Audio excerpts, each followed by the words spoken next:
Bonjour et bienvenue sur cette vidéo consacrée à l'optimisme. Alors cette vidéo, elle s'inscrit dans une série de 7 clés pour cultiver le bonheur et être optimiste est la deuxième clé. Je m'appelle Patrick Borne, je suis coach et formateur, expert en psychologie positive et instructeur de pleine conscience. J'accompagne des personnes en quête de sérénité, de réalisation personnelle ou professionnelle, d'une vie heureuse et pleine de sens. Si vous souhaitez recevoir les notifications des prochaines vidéos, pensez à vous abonner à ma chaîne, le bouton doit être quelque part ci-dessous. Alors, parlons de cette deuxième clé, l'optimisme. Nourrir l'optimisme, être optimiste. Alors tout d'abord, c'est quoi être optimiste? Est-ce qu'une petite voix vous dit en votre fort intérieur qu'il n'y a pas de solution aux problèmes que vous rencontrez, que la chance ne sourit qu'aux autres et que rien n'est possible pour vous, que tout est couru d'avance, que la vie est vraiment difficile et du coup qu'il ne sert à rien de tenter quoi que ce soit, car ce n'est pas possible? En fait, toutes ces suppositions, elles parlent du pessimisme, l'inverse de l'optimisme. L'optimisme, c'est un sentiment global de confiance à l'égard de l'avenir avec l'idée que cet avenir peut être porteur de choses positives pour nous. On pourrait parler d'attitude face à la vie, considérer que fondamentalement, les choses peuvent évoluer dans le bon sens. Et même si certains indicateurs semblent nous prouver le contraire, gardez la foi, gardez l'espoir que tout n'est pas perdu et que des solutions existent. L'optimisme est une énergie qui va alimenter notre moteur pour construire une vie porteuse de sens et d'épanouissement. Elle génère une ouverture alors que le pessimisme va provoquer une contraction, un repli sur soi. Nous pouvons élargir cette notion d'optimisme au présent. Nous allons alors parler de positivisme, voir ce qui est là plutôt que ce qui manque, ce qui va bien plutôt que ce qui ne marche pas. C'est la fameuse métaphore du verre à moitié vide et du verre à moitié plein. Alors la bonne nouvelle, c'est que nous pouvons inverser cette tendance naturelle, si c'est le cas, pour orienter notre esprit vers le positif et vers l'optimisme. Quel lien pouvons-nous faire entre optimisme et bonheur? Que se passe-t-il pour nous lorsque le pessimisme s'installe? Perte de confiance, ressenti d'impuissance, impossibilité d'agir, frustration, vision négative de soi, des autres, du monde, bref, des émotions et des pensées plutôt négatives. Et nous pouvons vite nous installer dans une forme de sinistrose et de spirale négative, rien ne marche. L'optimisme, lui, va nous apporter plein de bonnes choses positives. Alors, premier aspect bénéfique, au niveau de notre santé. Une des études les plus significatives sur le sujet concerne un groupe de religieuses. Elles partageaient les mêmes conditions de vie, ce qui permettait de distinguer l'influence des facteurs psychologiques sur leur durée de vie et leur santé.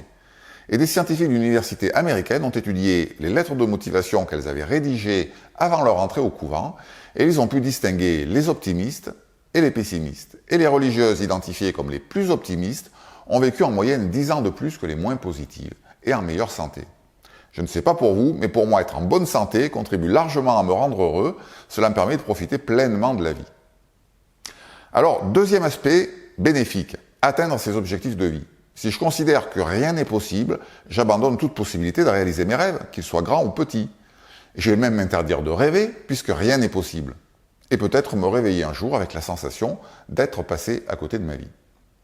L'optimisme va nous permettre d'espérer, de rêver, parce que c'est possible. Et si nous arrivons à atteindre nos objectifs, ce que nous voulons pour nous, pour nos proches, alors que d'émotions positives, de plénitude et de bonheur. Troisième aspect positif, l'optimisme va nous aider à dépasser les obstacles. Lorsque nous sommes dans la difficulté, si nous pensons que tout est fini, qu'il n'y a aucune chance de s'en sortir, il est fort probable que cette prédiction se confirme. L'optimisme va nous aider à traverser ces moments parce que nous avons cette conviction forte qu'après la pluie viendra le beau temps. Nous aurons alors l'énergie pour continuer à avancer, à rechercher des solutions, à rester ouverts à ce qui peut se présenter, rester dans une énergie positive et constructive. Alors comment faire pour devenir optimiste? Tout d'abord, il s'agit de prendre conscience de notre tendance naturelle.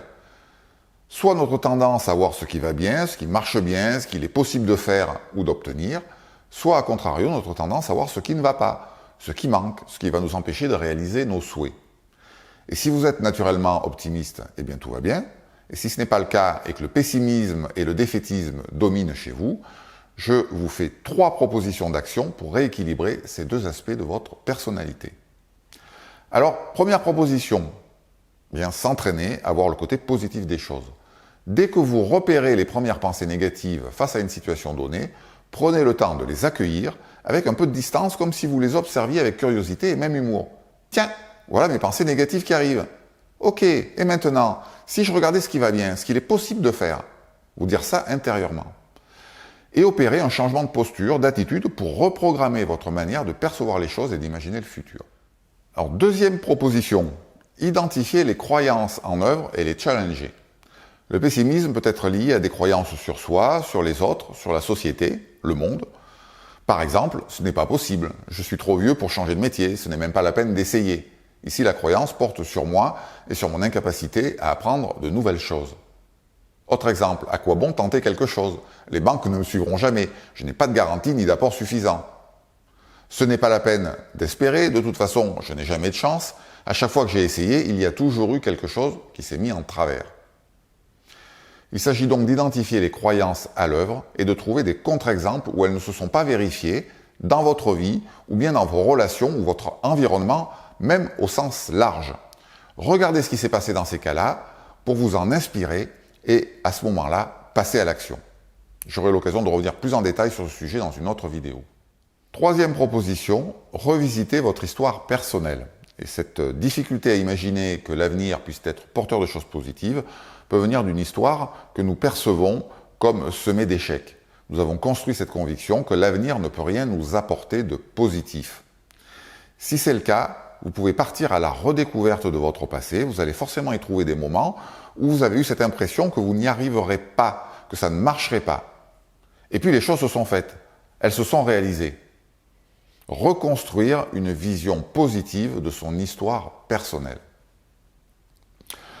Avant de formuler ces trois propositions, j'ai parlé de rééquilibrage. Le pessimisme n'est pas à bannir. Cette petite voix qui nous dit que ça ne va pas marcher, que l'on ne peut rien y faire. Lorsque nous nous fixons des objectifs, que nous souhaitons réaliser des choses importantes pour nous, l'optimisme va nous donner l'énergie d'avancer.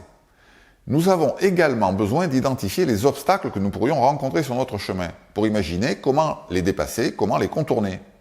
Qu'ils concernent ce qui se passe à l'intérieur de nous, comme ce qui se passe à l'extérieur dans notre environnement. Et là, notre petite voix pessimiste va nous aider. Cette partie de nous qui repère les dangers potentiels. Qu'est-ce qui pourrait faire que ça ne marche pas, que je n'y arrive pas? En prenant bien évidemment le temps de distinguer les dangers réels des dangers imaginaires, des constructions qui viennent déformer la réalité. Un excès d'optimisme pourrait nous amener à négliger les obstacles potentiels et donc à buter dessus. Et dans le cadre d'une réflexion sur un projet, identifier les obstacles se fait toujours dans un second temps. D'abord, imaginer la situation idéale, identifier les ressources dont nous disposons pour y arriver, puis les obstacles et les actions pour les dépasser, et enfin, le plan d'action qui permettra d'avancer, de progresser. Et voilà, n'hésitez pas à commenter cette vidéo, à poser des questions, je vous répondrai avec grand plaisir. La vidéo sur la troisième clé, le couple intention-motivation, va bientôt arriver. Pensez à vous abonner. Et puis, je vous dis à bientôt et je vous souhaite plein de bonnes choses.